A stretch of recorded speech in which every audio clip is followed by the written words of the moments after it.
So again, while I'm listening to the powerful engagement, they're talking about how all these positive tactics that you do outside of work, basically how you live your life, directly impacts how well you work, how well you progress.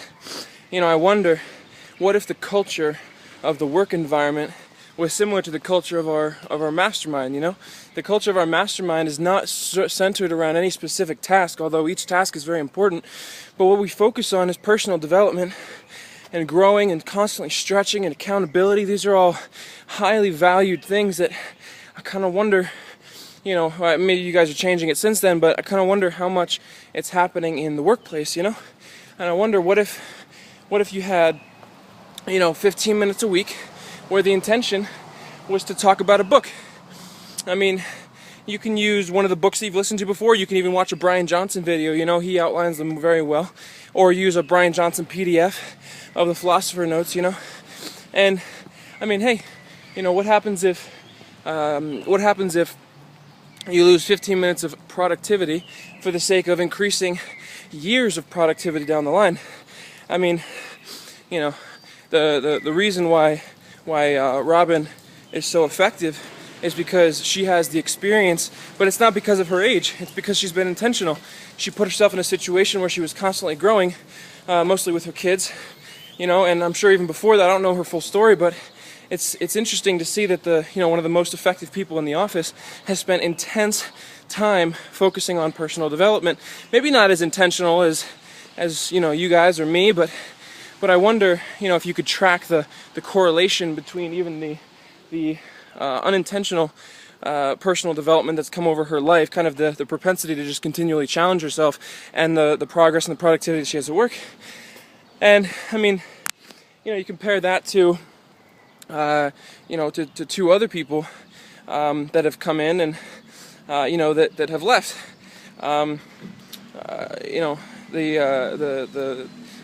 The person who was on the front desk before Sheena, and actually I'll say three, and Sheena and Haley, and don't show them this video. But none, and this is nothing against them, but none of them seemed to have any personal drive for development, and the attitude was so visible. I'm sure that I'll see more about this in the the top tiering or whatever it's called, the book that you want me to outline, Dad. But I just wonder, what if the work culture, instead of being task focused, was development focused?